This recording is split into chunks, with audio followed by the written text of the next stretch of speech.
Brandon, let's focus on Mike Tomlin's decision here to rest Big Ben ahead of the playoffs. You like this move? I love this for a veteran player, for an aging player. Absolutely. Big Ben said this a couple weeks ago. And look, before I even jump into what he said, we always have to take Big Ben's comments with a grain of salt because Big Ben is a drama king.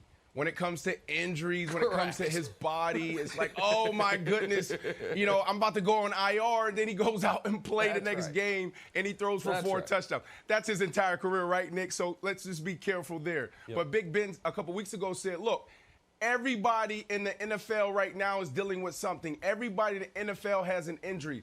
And that's something that we say around the league. It's like after week one, you're fighting through something. So when you look at this situation, they have solidified their spot in the playoffs. Not a lot can change. So when you look at it, yes, I like it for Big Ben. You got guys around the league that manage their body, manage their arms a little bit differently. You go down to New Orleans, you go down to the Bayou, and you look at Drew Brees. Drew Brees doesn't throw the ball on Wednesday, right? Like, yeah, I was there for a couple of weeks, there for a month, and I saw this guy just sit in the back, just get the mental reps and go through the motions, but he never threw a ball. Teddy Bridgewater was the guy on Wednesday that led the #1 offense and threw all the balls to the wide receivers, tight ends, and running backs and routes on airs and one-on-one. So when you look at this, absolutely, I love it. Big Ben will go into the playoffs fresh, and he will be able to heal whatever's going on in his body. Because there's some things, Nick, we just don't know what these players are dealing with. It's just not on the injury report.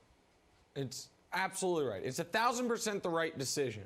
I think resting guys in Week 17, if you have a bye in the playoffs in the first round, which this year only the Chiefs and whoever, Packers, Saints, Seahawks, and the NFC could get it, is a risky decision because rust comes into play. But if you don't have a bye and you're essentially locked into your playoff position, you can give yourself a bye, and that's what Tomlin's doing for his most important player and his oldest player, and it's absolutely the right decision. The Steelers have won the division thanks to the win against Tennessee, so they know no matter no matter how the playoff bracket breaks, if they win in round one and Buffalo wins in round one, they're playing Buffalo in round two no matter what. Now, this could determine if that game's in Buffalo or Pittsburgh, but given the lack of fans, that probably has less import this year than any other year. And Wilds, this is why the comeback over Indy this past week was one of the 10 biggest wins any team has had in the NFL all season. There have been 240 games played all year. If we were to rank them in importance, near the top of the list would have been an early game, Packers beating the Saints, because that's the tiebreaker and the reason right now they're the 1 seed. Chiefs beating the Bills would be close by, because had they lost that game, the Bills would right now be the 1 seed. And shortly thereafter on that list is what the Steelers did last week. Because if they lose that game, they now have to play Big Ben in Week 17 because it's to win the division.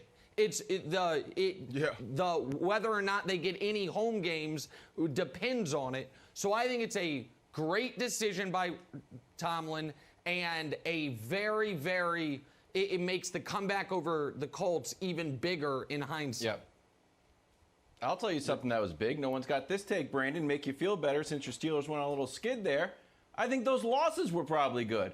We were talking about undefeated seasons for months, and all of a sudden they lose some games. If they were 15-0 right now, we'd be like, oh my gosh. I think Ben would have to play. As much as people said, like, oh, I don't care about that. Absolutely. I think the undefeated season would be a big thing. So I think losing those games, we should go and retape those shows, Jenna. Retape them and be like, we thought it was a big deal, and we thought it was bad. Actually good for you, Brandon. Yeah, right. Well, all right, so wait, let's talk about absolutely. what this... I couldn't imagine... Finish your point, and then really I'll jump quickly, in. I couldn't imagine being, in that position if I'm Mike Tomlin, even going back to Bill Belichick. Do you rest your guys when this game really is meaningless, or do you play to go for a record, right? When the ultimate goal is to win a Super Bowl. If I'm a head coach, general manager, I will struggle making that decisions. that decision. So it's a great point. And maybe it's meaningless for the Steelers. It is certainly not meaningless for the Cleveland Browns. In simple terms, a win would very much be nice for this team. A Browns win snaps the NFL's current longest playoff drought. It is 18 years. Boy, Cleveland would love to snap that because it's embarrassing. So for the Browns to make the playoffs, they need to win. Boom. Or a couple other things. They have to have the Colts lose or have Tennessee lose, coupled with Miami and Baltimore wins. But in short, a win and they're in. So, Brandon, let me ask you this. If they don't win and they don't get help after what they put together this year, what do you think it means for Baker and the Browns if they miss the playoffs? So look, Nick, confession, I might sound like a contradiction here, right? Because you and I see this differently. For me, I truly believe all 32 teams should have one main goal, and that's to win the Super Bowl. You feel like there's some teams out there that's like, look, man, just getting to the playoffs is a win for us. Turning around our franchise is a win for us. So I do believe that, right? But at the end of the day, when the dust settles, they say they lose and they don't make the playoffs. When the dust settles, if I'm Baker Mayfield and the Browns, I do, pop my head up come the end of January, the beginning of February, and I'm like, you know what?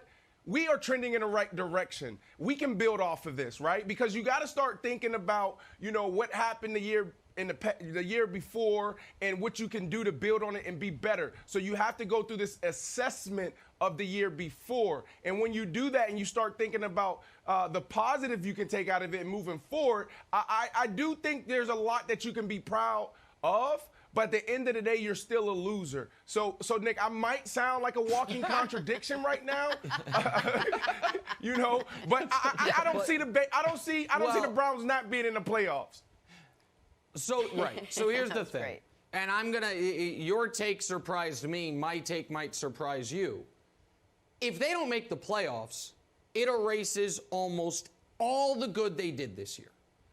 If you go into the season and say the Browns are going to go 10-6 and miss out on the playoffs due to a tiebreaker, I think if you said that in September, you'd say, okay, maybe not the full expectations of the year, but a step in the right direction.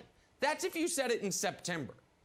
But if you said it 12 days ago, when the Browns were 10-4, and you had the Jets in front of you, the Jets, and then you've got the Steelers without Big Ben in a game that's somewhat meaningless for them, and say that's how you get to 10-6, that would be a disaster.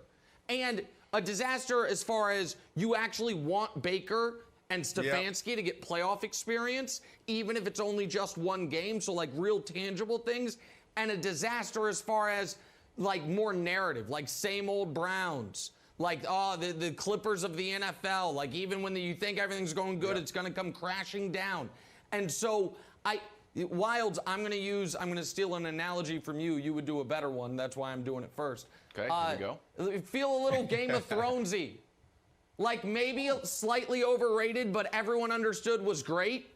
But yet, if anyone brings it up at this point, what are they going to say? Man, that last season was a mess. Where were they all going? It tarnished the whole thing. And if you're the Browns, it's like, okay, the season, pretty damn good. And then if all of a sudden the final 2 weeks you lose to the Jets and old conked on the head Mason Rudolph, that's what people are going to remember. And so I think it would turn the season into a disaster, Wilds. I think it'd turn the season into a disaster.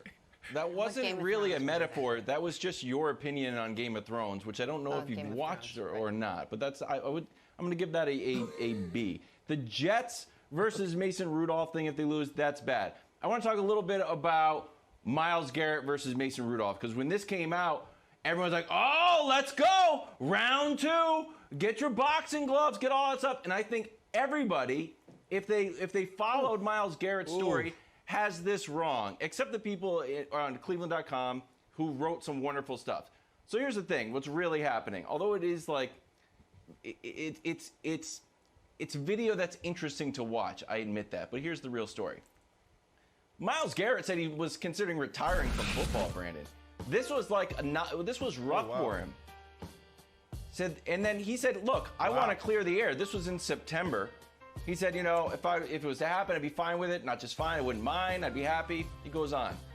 But look, he decided to become, he said he wanted to be a better football player and a better man. We know he's crushing on the football field. He's got 12 sacks, just a general menace who was leading the league before he went down with COVID. And he's the Browns' Walter Payton Man of the Year nominee. He's done like clean water stuff in Tanzania with Chris Long's group. He's on the Browns Social Justice Committee. So I think everyone wants to make this like a sensational story, but it feels like for the good of football, for the good of the Browns, for the good of the Steelers, they should meet up in midfield before the game, shake hands, and move towards 2021 with like a clean slate. Thanks for watching. Subscribe here to get the latest from the show. Also, be sure to check out more of the best clips from First Things First, or go watch a few segments from our other shows on FS1.